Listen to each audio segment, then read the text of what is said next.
Miguel é chamado de arcanjo na Bíblia. Não há dúvidas de que os anjos são muito reais, e embora não os vejamos muito no reino físico, estão muito vivos no espiritual. Antes de continuarmos essa fascinante história, tenho uma proposta para você. Se você quer aprender mais sobre a Bíblia, a história de Jesus e os seus ensinamentos, clique no link da descrição. Lá você vai encontrar um e-book completo sobre estudos da Bíblia. Não deixe de conferir. A maioria dos anjos na Bíblia tem a forma de homem, e nem todos têm asas. Ao contrário do que muitos imaginam, existem diferentes categorias de anjos: querubins, serafins, arcanjos, tronos, domínios, anjos regulares e assim por diante. É interessante notar que apenas 3 nomes de anjos são mencionados na Bíblia: Miguel, Gabriel e Lúcifer. Neste vídeo vamos examinar um anjo muito interessante, o arcanjo Miguel, e o que o torna especial. O primeiro destaque do arcanjo Miguel na Bíblia é encontrado no livro de Daniel, capítulo 10. Aqui, ele veio para ajudar Gabriel a entregar a sua mensagem a Daniel. Gabriel deveria transmitir uma mensagem a Daniel, mas foi impedido pelo príncipe da Pérsia por 21 dias. Somente com a chegada do arcanjo Miguel para ajudá-lo é que Gabriel pôde entregar a mensagem a Daniel. Mais tarde, em Daniel capítulo 12, é registrado que Miguel é o grande príncipe da guarda de Israel. Sua grande força é evidente em todos os lugares onde é mencionado. Seu nome, Miguel, em grego, significa quem é como Deus, o que é incrível. Considerando o fato de que Miguel é um anjo muito forte, mesmo quem é como nosso Deus, quem pode resistir à sua força, ao seu poder e à sua grandeza? Ele é um arcanjo e em algumas situações é chamado de anjo Miguel ou São Miguel Arcanjo. A peculiaridade de seu papel, além do fato de que ele está entre os únicos 3 anjos cujos nomes são mencionados na Bíblia, é que a Bíblia registra muitos anjos que são retratados como mensageiros de Deus,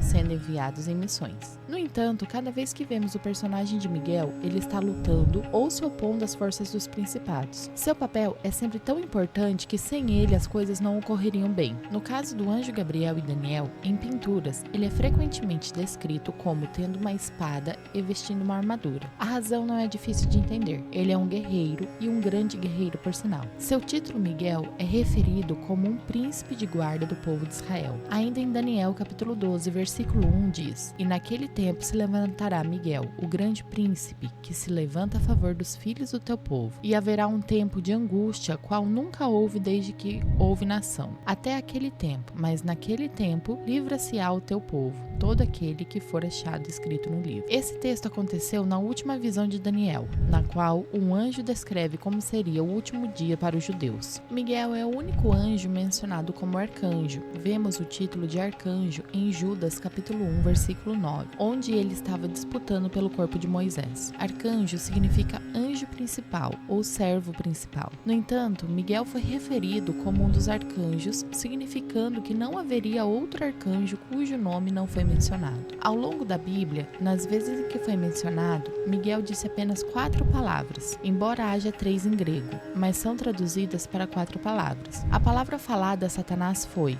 "O Senhor te repreenderá." As únicas palavras que ele falou em toda a Escritura foram em oposição a Satanás e foram palavras de guerra. Em Judas capítulo 1, versículo 8 diz: "Mas o arcanjo Miguel, quando contendia com o diabo e disputava a respeito do corpo de Moisés, não ousou pronunciar juízo de maldição contra ele, mas diz: O Senhor te repreenderá." Isso torna muito evidente que ele era um daqueles anjos que poderiam enfrentar ousadamente Lúcifer e derrotá-lo. Miguel é o chefe do batalhão de anjos, retratado como um grande capitão de exércitos angelicais, constantemente em auxílio aos filhos de Israel. A história afirma que ele é o ajudante dos exércitos da igreja contra os pagãos e os ataques malignos do diabo.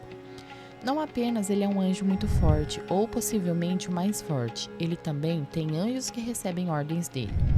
Segundo Apocalipse, capítulo 12, versículos 7 a 9, a Bíblia diz: "E houve batalha no céu. Miguel e os seus anjos batalhavam contra o dragão, e batalhavam o dragão e os seus anjos.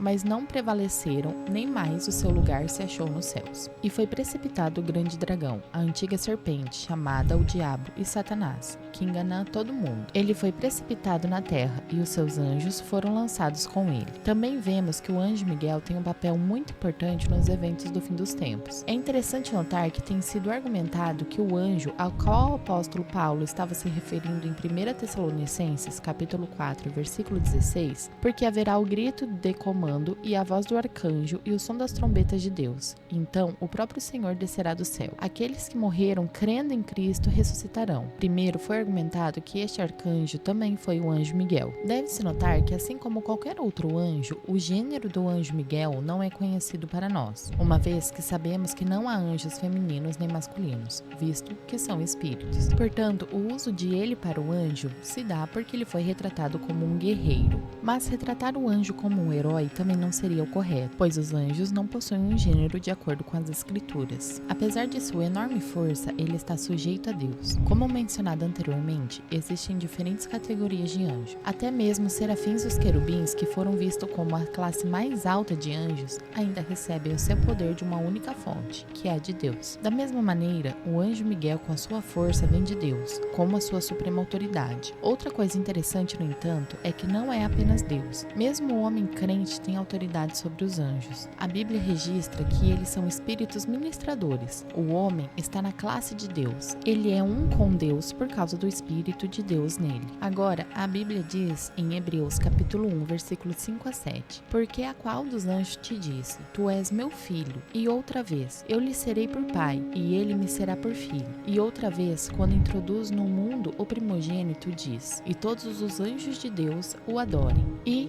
quanto aos anjos, diz, que faz dos seus anjos espíritos, e de seus ministros labaredas de fogo. Assim, o crente não deve adorar um anjo, independentemente de sua autoridade. Apocalipse capítulo 19, versículo 10 diz, e eu lancei-me a seus pés para adorar. Mas ele disse-me, olha, não faças tal, sou teu conservo e de teus irmãos, que têm o testemunho de Jesus. Adora a Deus, porque o testemunho de Jesus é o espírito da profecia, e isso deve ser feito com o conhecimento deste forte anjo. Vamos analisar mais adiante, mas antes disso, por favor, curta e inscreva-se neste canal. Uma garantia em seu coração agora. O conhecimento disso deve criar em seu coração a garantia de que há anjos capazes de guardar os filhos de Deus, que Deus está ativamente envolvido na segurança e proteção dos seus filhos. Deixe-me contar uma história breve. Certo supervisor geral de uma das igrejas mais populares de todo o mundo, a Igreja Cristã Redimida de Deus, nos contou que estava em um avião há um tempo atrás e o piloto informou repetidamente sobre uma emergência, que o avião não estava em boas condições, e eles iriam pousar no aeroporto mais próximo se conseguissem chegar lá logo. Todos no avião ficaram com medo e as pessoas começaram a invocar seu Deus. Enquanto isso, esse homem de Deus estava se comunicando com Deus e perguntando o que estava acontecendo. Felizmente, ele estava sentado perto da janela e quando olhou para baixo, viu um grande anjo sustentando o avião com as mãos para o local onde iriam com segurança. Claro, não estou dizendo que um anjo era Miguel, mas é um fato de que Deus cria seus anjos para o serviço de seus filhos.